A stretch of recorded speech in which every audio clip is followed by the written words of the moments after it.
Mesdames, Messieurs, bonjour et bienvenue au journal. 8 mars, journée internationale de la femme, des commémorations aux fortunes diverses selon que la femme est à un coin ou à un autre du globe. Qu'est-ce qui influencerait les habitudes de consommation des ados? La publicité n'y serait pas étrangère. Notre équipe a enquêté sur un sujet qui est en passe de devenir un phénomène de société. C'est le dossier de ce journal. Le Baobab, un nouveau concept gastronomique de restauration rapide à Melun. L'idée porte sur des menus dits exotiques, dignes d'un voyage gastronomique. Nos reporters s'y sont attablés. Tournée occidentale pour Martin Fayoulou, une figure de l'opposition congolaise. De passage à Paris, le président du parti SID a conféré avec la diaspora congolaise. Nous en aurons le compte rendu. Ouvrons ce journal par le 8 mars, 40 ans déjà, depuis la première conférence mondiale sur les femmes tenue à Mexico en 1975. Dans le même temps, l'ONU proclamait la décennie de la femme et se fixait 3 priorités: promouvoir l'égalité complète entre femmes et hommes en éliminant notamment la discrimination fondée sur le sexe, favoriser la participation des femmes au développement, développer l'implication des femmes dans le renforcement de la paix internationale. 40 ans après, les femmes vivent encore des fortunes diverses selon qu'elles sont à un coin ou à un autre du globe. Eric Talani et Jean-Jacques Jarel-Sika ont tendu leur micro à la jeune féminine. Voici les avis qu'elles en dégagent. Moi, la première question qui me vient à l'esprit, c'est pourquoi qu'une journée, hein? Il y a plein d'autres jours dans l'année, hein? Pourquoi se limiter à une seule journée? Et après, c'est, je pense que chaque être humain a droit au respect, à la tolérance, à tout ça. Donc ça ne se résume pas que pour les femmes, mais à tout le monde en général. Et puis effectivement, l'égalité pour tous au niveau des salaires, au niveau des droits, au niveau de tout ça. Moi, je pense que la femme, c'est très sacré. C'est la personne qui nous met en fait nous tous au monde. Elle a le droit de respect. Il n'y a plus de respect envers la femme et je trouve ça vraiment dommage. Et je me demande ce que ça sera dans 15-20 ans. Je pense que si on en arrive là au jour d'aujourd'hui, c'est d'être vraiment à cause du système politique. Il n'y a pas d'autre raison. Regardez à Dubaï, exemple, il n'y a jamais de vol, il n'y a jamais de viol. Il n'y a jamais je sais pas, il n'y a pas de crime, il n'y a rien. C'est un pays où je sais pas, et s'ils en arrivent là, c'est par rapport à leur opinion politique, c'est par rapport au président, c'est par rapport aux personnes qui gouvernent le pays. Donc ici en France, on est vraiment mal gouverné, les gens ne se respectent plus entre eux, donc voilà. Et si la publicité influençait les habitudes de consommation des ados, des slogans percutants, des images accrocheuses, sans compter l'effet de marque, les annonceurs ne font pas dans la dentelle et les parents soumis aux caprices des parents en payent le prix fort. Impact de la publicité dans le choix de consommation des ados, tel dans un traité de psychologie infantile. Eric Talani et Jean-Jacques Jarel-Sika sont allés au cœur de ce qui apparaît désormais comme un phénomène de société. C'est le dossier de ce journal. Les grandes marques ont-elles trop d'emprise sur les enfants? Une large majorité des parents sénémarnais semblent en tout cas s'inquiéter de l'omniprésence de la publicité sur les écrans. Nombre d'entre eux estiment que leurs enfants sont exposés un peu trop ou beaucoup trop à ces messages. Dans leur ligne de mire, la télévision, les sites internet ou encore les réseaux sociaux. 4 parents sur 5 en Seine-et-Marne, sinon en France, assurent d'ailleurs avoir déjà entendu leurs enfants réclamer un produit parce qu'ils en avaient entendu parler dans une pub. Des fois quand ils voient un produit à la télé, ils demandent. Et maintenant comme il y a aussi internet et tout, des fois ils demandent par la publicité aussi. Maintenant mes enfants sont grands, mais ils demandaient quand ils étaient petits des marques comme Nike, comme toutes ces Adidas, et il y avait une pression effectivement.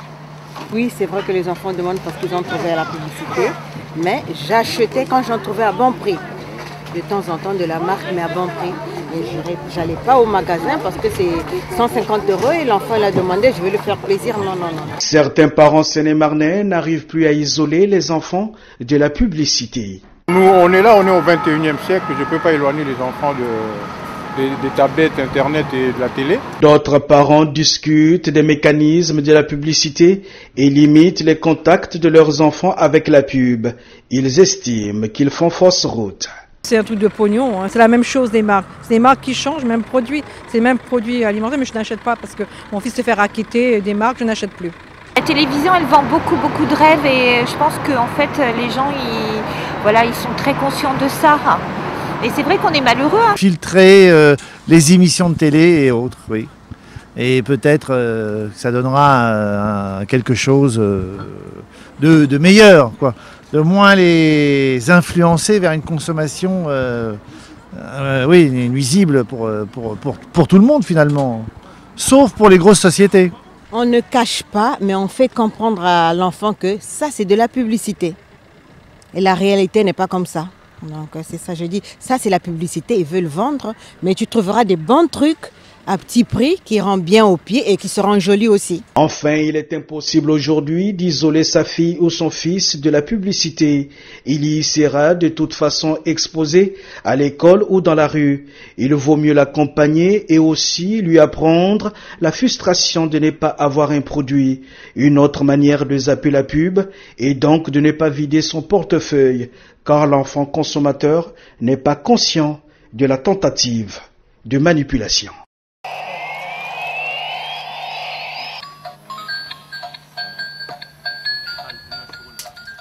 Nous l'annoncions dans les titres.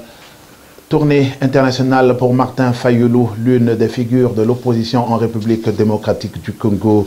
De passage à Paris, le président du parti SID a conféré avec ses compatriotes de la diaspora congolaise en France le processus électoral en République démocratique du Congo, ainsi que la position du parti SID sur le dit processus ont été au cœur de la rencontre. Éric Talani et Joseph Pololo étaient dans l'assistance. Voici leur note de reportage.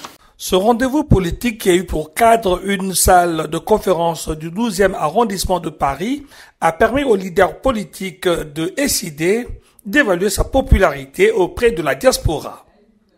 Martin Fayulu a donc fait salle comble à Paris. Un peu plus de 500 Congolais ont répondu à l'invitation de l'homme politique. C'est donc dans une salle pleine à craquer et devant un peu plus de 500 participants que Martin Fayulu, l'homme politique congolais qui monte, a décliné les 4 combats qu'il mène pour la démocratie et l'alternance politique. Non à la balkanisation de la RDC. La deuxième, touche pas à mon 220, pas de présidence à vie en RDC. La troisième, Malou Malou dégage. La 4e campagne, la dernière, que nous avons engagée depuis le 18 novembre de l'année dernière, c'était peuple congolais, l'heure a sonné, réveille-toi.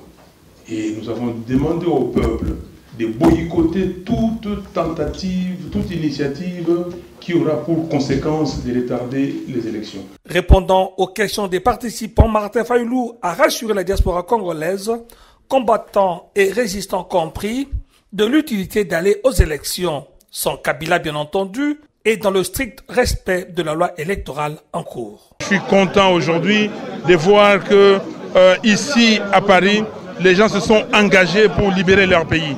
J'ai vu par le nombre de questions, la qualité des questions, que les Congolais souffrent parce qu'ils sont à 8000 km et ils ne comprennent pas ce qui se passe chez eux. Et ils veulent une seule chose, et que ce pays soit libéré. Ils veulent une seule chose, que ce pays soit dirigé par des fils et des filles qui ont l'amour du Congo. Revenons chez nous pour parler gastronomie avant de refermer ce journal. Le Baobab, voici un nouveau concept de fast-food mis au point par Luc Pongui, un jeune auto-entrepreneur melunais axé sur la cuisine dite exotique. Ce concept diversifie les goûts à travers un voyage gustatif qui mène en Afrique. Éric Talani et Jean-Jacques Jarel-Sika se sont attablés sous le Baobab. Les images creusent l'estomac et dilatent les papilles pour donner de l'eau à la bouche. Le Baobab Fast Food est la promesse d'instants d'exception sur la prestigieuse avenue Thiers à un jeu de pierre de la gare RER de Mélin, la ville royale. Restaurant à la décoration chic et minimaliste associe l'authentique cuisine africaine à un accueil chaleureux. La carte révèle des saveurs africaines dans un décor contemporain au charme africain. Le Baobab promet de généreuses assiettes. Le service est à la hauteur des étoiles du restaurant. Ouvert du mardi au dimanche, du matin au soir, les restaurants attirent les Mélunais et tout touriste de passage à Mélin désireux de se faire une pause et de se restaurer sur la plus belle avenue de la ville-préfecture. Un lieu idéal et agréable pour une parenthèse gourmande, le tout sous la houlette du chef Luc. Donc la nourriture, c'est un bon moyen de voyager aussi. Donc on a des billets d'avion pour le Mali à 9,90 €, à 9 €. Donc je pense que c'est même mieux que, comment ça s'appelle, lastminute.com. Donc c'est juste le Baobab. C'est-à-dire que c'est l'arbre à palabres ici, là où les gens ils peuvent venir se poser, discuter tranquillement, même palabrer, faire des réunions de famille, ils peuvent le faire ici. On a des menus, on a du mafé, du yassa, du tchèb, mafé, poulet et bœuf. On a de la morue, cuisinée à la congolaise. On a des brochettes de bœuf. Ça, c'est vraiment des choses que les gens ils aiment beaucoup. On a de l'agneau, aussi appelé le ntaba. En termes de couverts, là, on a en salle, on a 14 places assises précisément. Donc 12 places groupées, donc divisées en 6-6. Après, on a 2 places intimistes pour les romantiques. Après, on a un petit comptoir ici qui peut contenir 5 personnes. Les gens ils peuvent manger tranquillement. On est très contents. Même si on avait été moins contents, on se serait dit quand même qu'il fallait le faire. Parce que là, on a eu un énorme buzz sur les réseaux sociaux. Donc, c'était juste magnifique. Le Baobab Fast Food, un peu tape à l'œil, une clientèle branchée cypress pour goûter une cuisine typiquement africaine, appétissante, mais sans grande surprise. Le personnel est souriant, hospitalier et transforme les repas en une expérience inoubliable. Alors le cadre, moi je trouve ça très chaleureux, très sympa. Il y a une bonne ambiance et la cuisine, je trouve ça très bon. Moi c'était une découverte, c'est la première fois que je découvrais ce restaurant-là. Et puis j'ai jamais goûté la cuisine africaine, donc voilà, c'était une première. Je pense que le pari est réussi, quoi. J'ai beaucoup aimé le cadre, j'ai beaucoup aimé la cuisine. Je connaissais absolument pas les plats. Voilà, donc j'ai aimé découvrir des plats dont j'ai entendu parler, mais que j'ai jamais eu l'occasion de manger. Voilà, je reviendrai. La cuisine, elle est fraîche, on sent que c'est cuisiné tout de suite en fait, c'est cuisiné le jour pour le jour même, donc ça c'est très intéressant. Ensuite, le cadre, il est très accueillant, on sent un peu l'esprit convivial en fait, c'est très convivial ici et voilà. Cependant, dans le lait des rêves, il tombe toujours une mouche. Je regrette simplement qu'il n'y ait pas de café. Donc je pense que pour terminer un repas, un café c'est pas mal. Voilà. Voilà, puis du pain français. La musique, voilà, ça rendrait encore plus vivant le restaurant, voilà. Havre de paix, au milieu de l'effervescence mélunaise, le Baobab Fast Food vous invite désormais à explorer de nouvelles saveurs africaines au goût de Revenez-y. Mesdames, Messieurs, c'est la fin de ce journal. En tout cas, en quittant le Baobab et tout en vous souhaitant bon appétit, je vous remercie pour votre bien aimable attention et surtout de nous rester fidèles. Je vous retrouve en une prochaine occasion. Au revoir et à très bientôt.